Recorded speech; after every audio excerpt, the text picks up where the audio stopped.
I would now leave the space to the third speech of this afternoon, which moves our focus from learning to learn to the notion of good citizenship and how to disentangle it.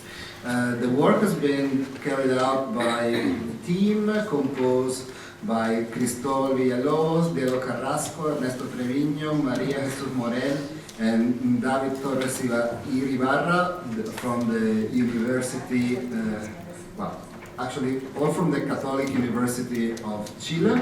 And the speaker today with us is Cristóbal Villalobos, who's doctor in social sciences at the University of Chile and associate researcher at the Center for Studies on Policy and Practices in Education at the Catholic University of Chile. Cristóbal, the floor is yours. Well, thank you everyone for coming. We'll say Daniele. We move radically to another issue. We talk about civic attitude, specifically trying to we are in a biggest project that seeks to understand better the notion of good citizenship in youth in the world with a special focus from understand the difference and similarities between Asia, Europe and Latin America.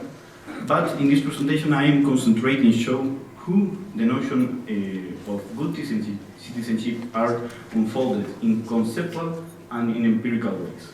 Okay? First of all, it's important to say something about the notion of good citizenship. This concept is part of a relevant citizen attitude and reflects the people's perception of belonging to a community, in general in a country, but in some cases from a local space or a more global conception of community, and the adherence to this community, to the norms produced in the community. In this sense, good citizenship is a relevant, not cognitive attitude and talks about the perspective that the youth people have about the norms, the duties and the rights. Basically, citizenship as defined with the idea of citizenship, that means a membership to the people, and the idea that good that reflects what citizenship are expected to do or believe. The problem is that the concept of good citizenship is a multidisciplinary concept used in sociology, political science, education and history. At the same time, it's multidimensional, that implies values, norms, ethical ideas, behaviors, and forms of participation, and it's polysemic because it includes discussion about the patterns of political participation, the meaning of democracy, the notion of civic cultures, human rights, and multiple concepts. For this reason, it's very difficult understand why is good citizenship, right? I have a problem with the concept with saying. In this sense, the objective of the presentation is try to understand basically what is good citizenship. We follow two different ways for that. First, we develop a systematic review of the academic literature that use the concept of good citizenship. For this purpose, we use 5 databases, and using 2 key concepts, the idea of good citizen and good citizenship, we try to generate a map from the academic discussion about the concept. Using the result of this discussion, we use the empirical, or we run an empirical analysis using the ICCS data, the International Civic and Citizenship Educational Study, that is a biggest large-scale assessment that use the topic of democracy, tolerance, and include a specific question about good citizenship. And in this case, we run a latent class analysis to generate profiles of the students that reflects the difference in the conception of good citizenship. Well, related with the conceptual analysis, we develop a systematic review. Basically, a systematic review is a procedure that seeks to synthesize the discussion in an academic field. In our case, we find 120 papers that use in the abstract, in the title, or in the keywords the concept good citizenship or good citizen. As you see in the graph, the use of the concept presents an increasingly use, especially in the last 50 years or 10 years. And it's important to say that these papers are produced in general in US and in Europe. For example, when analyze the countries where there are the studies, the results show that more than half of the papers are developed in the United States, England, and the Western democracies of Europe. And in the contrary, the regions of Africa and Latin America don't present more than 50% of the studies. Another topic possible to analyze with the data is the concept related in this case. We generate this word cloud using the keywords of each paper. We collect all the keywords. And as you can see, in general, the principal concepts related to good citizenship are obviously citizenship, but additionally education, norms, participation, and democracy. This reveals the conceptual link between good citizenship and some other critical citizenship variables, like the political participation, the role of democracy, and educational system, but at the same time show some empties, like for example the issue of immigration, of the role of the activists. It's a very mixed perspective. And finally, we read all papers trying to understand who is the notion of citizenship in general, looking all the papers. And it's possible using this analysis recognize three main dimensions that define good citizenship. First, normative dimensions related with the fulfillment of rights and duties of citizenship, like obey the law, not evade taxes, or report a crime. A second dimension emphasizes the active dimension of good citizenship. In this case, the central or the more used variable are voting elections. And finally, especially in the last 10 years, exists a new dimension, more relation, and we name it a personal dimension, related to the personal skills and personal decisions that will allow to form a good citizenship, like form own opinion, think of others, show solidarity, help people in the world, etc. With this framework, we pass to the second stage, and we analyze in the empirical terms the notion of good citizenship, using a question from ICCS that focuses in the perception of the student relating to who is good citizenship for a student. We use these 12 items that reflect the normative active and personal dimension of citizenship. For example, the first items are very related to the normative dimension. The second items are related to the personal dimension. The rights are related to the idea of the personal characteristics that promote good citizenship and use all the items to generate profiles using the technique of latent class analysis. The results show basically that exist 5 profiles of good citizenship. It's important to say that now we are not totally combined in the team with the labels.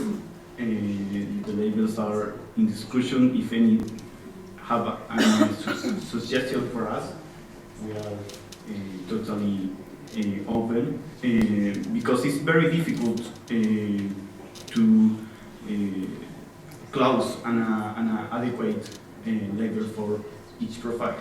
And well, this is the 5 profiles, and as the first profile is the comprehensive students. The comprehensive student is a good that is distinguished because it considers in almost acts good citizenship like important. As you see in this graph, the orange or yellow represent the comprehensive profile with high points in almost every dimension, every variable. The second profile, we name it duty-based. This group emphasizes traditional acts such voting, showing respect, and respect law. This is the black. As you see, for example, the participation in political parties, the discussion of political issues, and the work about human rights or environmental issues are not part of the idea of good citizenship in this case. The third group is the socially engaged group. This group tends to consider the environmental protection and human rights as important, but they also emphasize being active in a local community. This group is very similar to the first group, the comprehensive group, but don't have too much or an orientation from the part of political participation, and this is the main difference. The other group, we name it now quasi-economic. We are not sure especially about this group, the label of this group, but this group reflects the average scores in general of all indicators. This is the gray, and finally the white, as you see, is the anomic that in general show very low levels in each items. The other result is show what is the distribution of these profiles in the countries. And as you can see, first, in almost all countries, except in Netherlands and Denmark, more than 50% of the students tend to develop conception of good citizenship, comprehensive or socially engaged. These two conceptions, in fact, are more related to holistic visions to the good citizenship. Additional, in every country except Denmark, the classic profiles,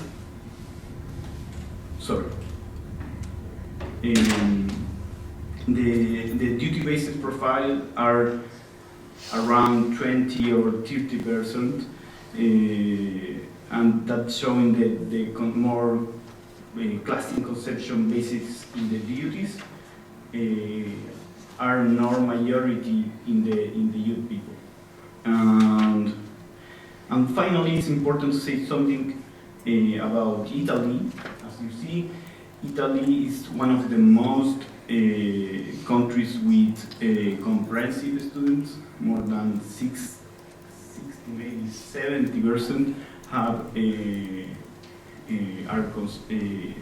students that consider all the dimensions part of good citizenship, and with a very, very low proportion of economic students. This is the two principal characteristics of Italy. And finally, we are working to understand more better this distribution, and for that we try to put some general variables related to the countries.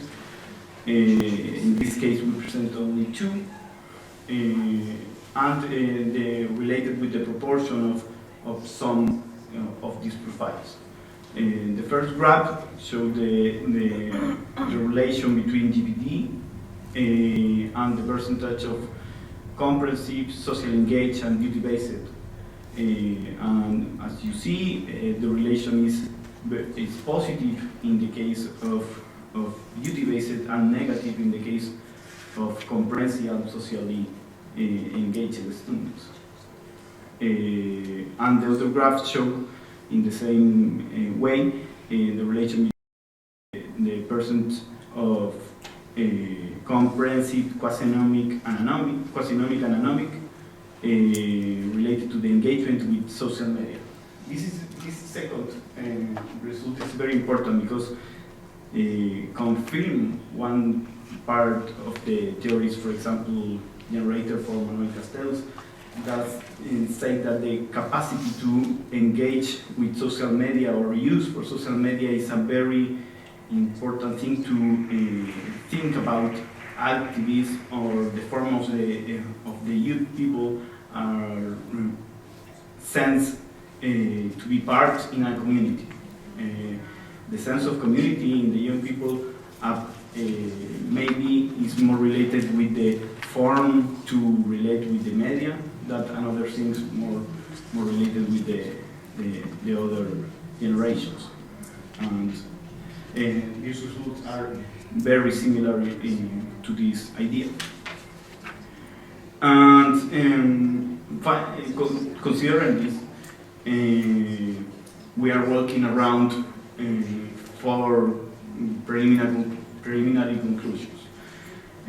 First, the idea of good citizenship is broadly defined and incorporates 3 principal dimensions: a normative dimension, an active dimension, and a personal dimension. This is important because it permits the map of the academic literature permits to understand more better general or very useless concept. Second, the traditional conception of good citizenship, more based in a duty-based conception, is restricted to a liberal conception of citizenship and is weaker in the literature academy. For example, new notions related, for example, about the digital citizenship or the global citizenship or the environmental citizenship are not too related with the idea of who is a good citizenship now. Third, the 2 most relevant profiles are the comprehensive and socially engaged profiles. This is important because confirm the idea that the young people are commitment with our societies. The young people are not an anonymous person and believe in a such on a merely forms to sense belong in a community. And finally, the patterns of good citizenship are related to economic, cultural, and political issues. GPD,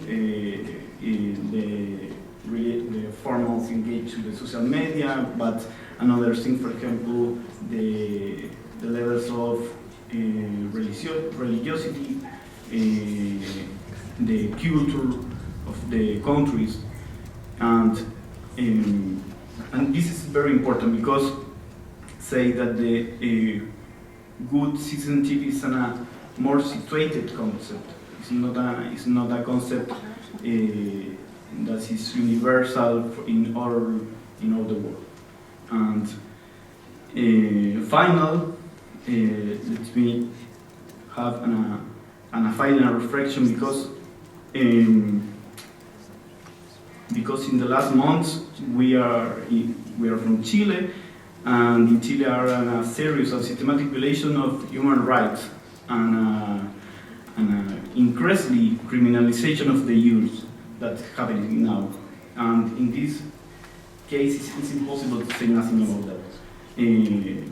Considering that, I think that the researchers should use this data or another data related to citizenship and civic education to think or rethink more about who are helped to generate more justice and democratic societies. Thank you.